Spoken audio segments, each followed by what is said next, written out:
राम राम। किसी की भी एडवाइस मत लो। जितने लोग भी मेरा वीडियो देख रहे हैं, हम उनसे रिक्वेस्ट करेंगे, हम देखो हम अब तुम्हें हम बताएं, पहले हम पढ़ाते थे बट अब हम पर्सनल काउंसलिंग करते हैं। लोग मेरे पास हैं, यूपीएससी वाले भी हैं, नॉर्मल लाइफ स्टाइल के जो लोग हैं वो भी हैं मेरे पास। हम तुम सबसे एक चीज़ कहना चाहते हैं, एडवाइस मत लो किसी की भी एडवाइस मत लो। होता क्या है कि जब भी तुम किसी भी एग्जाम को प्रिपेयर करने जाते हो, किसी भी एग्जाम को प्रिपेयर करने जाते हो, तो वहां पे वो एग्जामिनर जो है वो तुम्हारा दिमाग चेक करना चाह रहा है।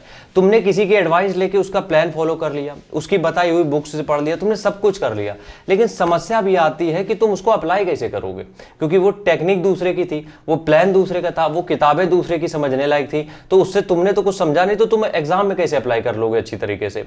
मेरे यहाँ कहने का मतलब क्या है वो समझो जरा सा। देखो क्या होता है कि जब भी हम कुछ भी एग्जाम की हम यहाँ पे एग्जाम की ही बात करेंगे क्योंकि वही बात हम करते हैं। जब भी तुम किसी भी एग्जाम की तैयारी करते हो तो तुम अगर उस टॉपिक के बारे में यूट्यूब पे सर्च करोगे, तुम्हें 1000 ऑप्शन दिखेंगे कि तुम ये भी कर सकते हो, तुम ये भी कर सकते हो, तुम ये भी कर सकते हो। अब उससे क्या होता है कि तुम्हारी खुद की जो चीजें हैं वो खो गई। तुमने 4 किताबें उनकी पकड़ी, 3 किताबें उनकी, 2 टीचर उनके, तुमने एक लिस्ट बना ली कि बस इन्हीं से पढ़ना है, ठीक है। अब होता क्या है कि तुम्हारी जो क्षमता है वो तुम्हें समझ में नहीं आई कि तुम किससे पढ़ना चाहते हो, तुम्हारे लिए कितनी कौन सी किताब जरूरी है।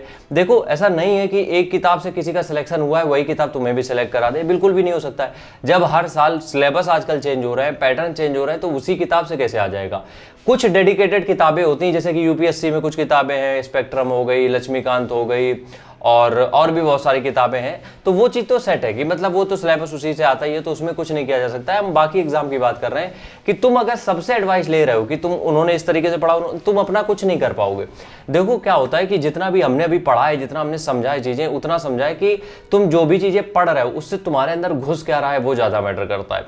पढ़ के वो चीज़ें रटने से कुछ नहीं होना है। अगर तुमने गणित एक 10-20 चैप्टर रट लिए कि इसके ये सवाल आते हैं, हमने रट लिए, पेपर में कर देंगे जाके, तब भी गलत करके आओगे। अगर जरा सी भी लैंग्वेज चेंज हो गई, तुम सवाल गलत कराओगे। तो मेरे कहने का मतलब है वो जो सवाल 10-20 तुम रट रहे हो उनको देखो तो सवाल में है क्या, वो सवाल पूछ किस तरीके से रहा है। अब उसको हल करने के लिए जरूरी थोड़ी किसी ने जो टीचर बताया उसी से हल होगा। तुम्हारे पास भी बुद्धि है, भगवान ने तुम्हें भी उतना दिमाग दिया, बस तुमने उसको घिसा नहीं है। तो हो सकता है तुम अपनी तरफ से सॉल्व करो, वो ज्यादा सही हो जाए।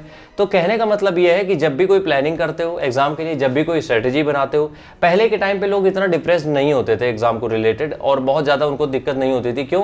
क्योंकि पहले के टाइम पे इतना एडवाइस देने वाले नहीं थे। आजकल हर जिसका भी सिलेक्शन हो जाता है वो उसका यूट्यूब चैनल हो जाता है, वो अपने कोर्सेज लॉन्च कर देता है। तुम्हें ये नहीं करना है। तुम्हें जब भी तुम देखते हो कि ये चीजें करनी है तो तुम्हें अपना भी देखना है कि हम कैसे कर सकते हैं। और यकीन मानो हर इंडिविजुअल की कैपेसिटी अलग अलग है, और हम ये भी मानते हैं कि हर एक इंडिविजुअल के पास कैपेसिटी है।